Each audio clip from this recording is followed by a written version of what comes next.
예수님이 말씀하시는 이 보화와 진주의 비유는 똑같이 천국을 말하는 것입니다. 천국은 자신의 모든 것을 주고 살 만한 아주 값진 것이라고 말씀하시는 것입니다. 그러면 어떤 자가 천국을 소유하고 참된 기쁨을 누릴 수 있는지 짧게 살펴보기를 원합니다. 첫째로, 자신에게 주어진 일에 최선을 다한 사람이 천국을 소유하는 것입니다. 이 값진 보화와 진주를 발견한 사람들은 모두 다 자신에게 주어진 일에 최선을 다한 사람이었습니다. 먼저는 이 밭에 감추어진 보화를 발견한 사람은 힘써 일을 하였다는 것입니다. 비록 자신의 밭은 아니었지만 이마에 땀을 흘리면서 자신에게 주어진 일을 성실하게 행하였다는 것입니다. 그러는 가운데 보화를 발견하게 되었습니다. 어쩌면 우연히 보화를 발견한 것처럼 보입니다. 그러나 전혀 그렇지 않습니다.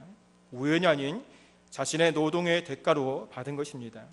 하나님께서는 자신의 일에 최선을 다한 사람에게 보화를 발견하여 천국을 소유할 수 있는 기회를 주었던 것입니다. 진주를 발견한 사람도 마찬가지입니다. 자신의 고객에게 더 좋은 진주를 공급해 주기 위해서 이리저리 뛰어다닌 사람이었다는 것입니다. 그러는 중에 극히 값진 진주를 발견하게 된 것입니다. 우리는 이러한 모습을 통해서 우리에게 주어진 일에 성실하게 행해야 할 것입니다. 하나님께서는 성실하게 일하는 농부와 상인에게 보화와 값진 진주를 허락하셨습니다. 예수님 우리에게 이미 예수 그리스도라는 세상에서 가장 가치 있는 보석을 발견하게 하셨습니다. 진정한 보석은 발견하는 자에게 참된 기쁨을 주는 것입니다. 진정한 보석은 발견한 자에게 생명과도 같은 것입니다. 그러니 자신의 모든 재산을 다 팔아서라도 보화와 진주를 사는 것이 아니겠습니까? 하나님께서 우리에게 허락하신 예수 그리스도라는 보석은 우리에게 참된 기쁨을 주셨습니다. 우리의 모든 것을 다 팔아도 아깝지 않는 참 생명을 주시는 보석인 것입니다. 어떤 성도님들은 숨겨진 보화를 발견한 분도 계실 것입니다. 또 어떤 분들은 다른 사람이 가지고 있는 진주를 발견한 사람도 있을 것입니다.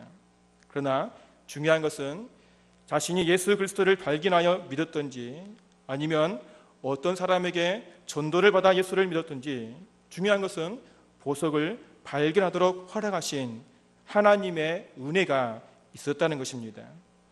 이에 우리는 감사하며 자신에게 주어진 일에 최선을 다해야 한다는 것입니다. 여기서 우리는 우리에게 주어진 일에 최선을 다한다는 것을 교회 일에만 최선을 다하면 된다라고 생각을 하는 경우가 있습니다. 그러나 그것은 잘못된 생각입니다. 하나님은 교회 안에서 최선을 다하여 섬기는 것이 당연하듯이 세상 속에서도 최선을 다해서 행하라고 말씀하십니다. 주님 우리에게 말씀하시기를 교회 안에서 빛이라고 말씀하시지 않습니다. 너희는 세상의 빛이라고 말씀하십니다. 하나님의 자녀로서 생명의 빛을 소유한 자로서 세상 속에서 선한 행실로 나아갈 때에 우리는 진정한 천국을 소유하게 된다는 것입니다. 선한 행실이란 주어진 삶 가운데에서 최선을 다하여 성실히 행하는 것입니다. 이 세상에서 가장 가치 있는 보물인 예수 그리스도를 하나님의 은혜로 소유한 성도로서 우리에게 주어진 일에 최선을 다하여 우리가 머무는 곳이 하나님 나라가 되는 역사가 일어나기를 간절히 소원합니다. 두 번째로 가장 가치 있는 보석을 위해 자신의 것을 다 포기했을 때 천국을 소유하게 됩니다. 이 밭에 감추인 보화를 발견한 농부나 이 값진 진주를 발견한 장사꾼이나 모두 다 값진 보석을 얻기 위해서 자신의 모든 것을 다 팔았다는 것입니다. 자신이 지금까지 귀하게 여겨왔던 모든 것을 다 포기했다는 것입니다. 그동안 모았던 귀하다고 생각한 모든 것들을 새롭게 발견한 보석을 소유하기 위해서 모든 것을 다 포기해야만 했습니다. 이러한 것들은 자신에게는 별로 의미가 없다는 것입니다. 천국을 소유하는 데 있어서 오히려 걸림돌이 되었다는 것입니다. 오직 하나님 나라만이 자신의 소망이라는 것입니다. 부모님들, 하나님 우리에게 천국을 소유하기 위한 가장 가치 있는 보석으로 예수 그리스도를 보여주셨습니다. 어쩌면 농부가 괭이로 밭을 파다가 보화를 발견한 것과 별반 다르지 않습니다. 만약 농부가 밭에서 발견한 보화를 그 주위에 펼쳐진 돌들과 똑같이 생각하였다면 이 농부는 보석을 취하지 못하였을 것입니다. 그렇습니다. 성도들은 이 세상에서 가장 가치 있는 예수님을 바라봐야 합니다. 그리고 예수 그리스도를 얻기 위해서 우리는 모든 것을 포기해야 하는 것입니다.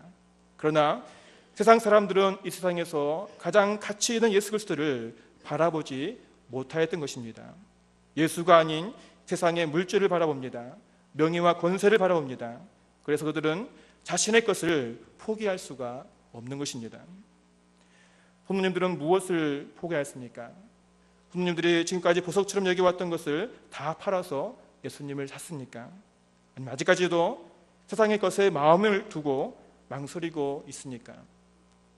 아니면 두 가지 다 포기하지 못하고 양다리를 걸치고 있지 않습니까?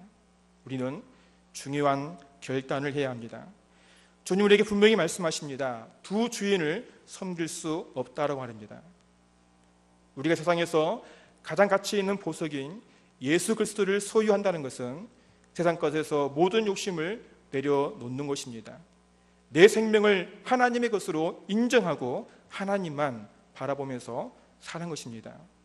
그렇다고 해서 세상의 것을 아무것도 가지지 말라는 것은 아닙니다. 그 마음 중심에 누가 있냐는 것입니다. 예수 그리스도가 있느냐, 아니면 돈과 명예와 자식이, 그리스도 외에 다른 것으로 온 정신이 집중되어 있느냐는 것입니다. 우리의 진정한 보석은 예수 그리스도인 줄로 믿으시기 바랍니다. 그럴 때 우리는 진정한 천국을 소유하게 되는 것입니다. 한 바리새인이 주님께 찾아와서 이렇게 질문하는 것입니다. 하나님 나라가 언제 임합니까? 그래서 주님은 하나님 나라는 너희 안에 있다라고 말씀하십니다. 천국은 멀리 있는 것이 아닌 이 땅에 가장 가치 있는 보석 예수 그리스도를 소유한 자, 진정한 천국을 소유한 자라고 말씀하시는 것입니다.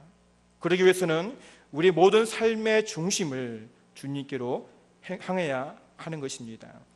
그럴 때 우리는 진정한 천국을 누리며 살아갈 수 있는 것입니다.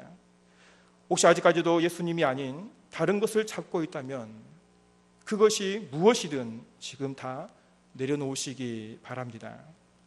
아브라함은 하나님의 부르심에 자신의 모든 것을 다 내려놓았습니다. 다 포기했습니다. 집도 고향도 포기했습니다. 편한 안식도 포기했습니다. 심지어는 아버지까지 죽었습니다. 그러나 하나님 모든 것을 다 포기하고 하나님을 붙잡은 아브라함에게 큰 민족을 이루게 하셨습니다. 모든 이름 위에 가장 뛰어난 이름이 되게 하셨습니다. 모든 족속이 아브라함의 자손인 예수님을 통해서 생명을 얻게 하신 것입니다. 이 세상에 가장 가치 있는 예수 그리스도를 잡으시기 바랍니다. 그럴 때 하나님은 우리 안에 참된 천국을 누리게 하시고 우리의 모든 길을 형통의 복으로 인도하실 줄로 믿습니다.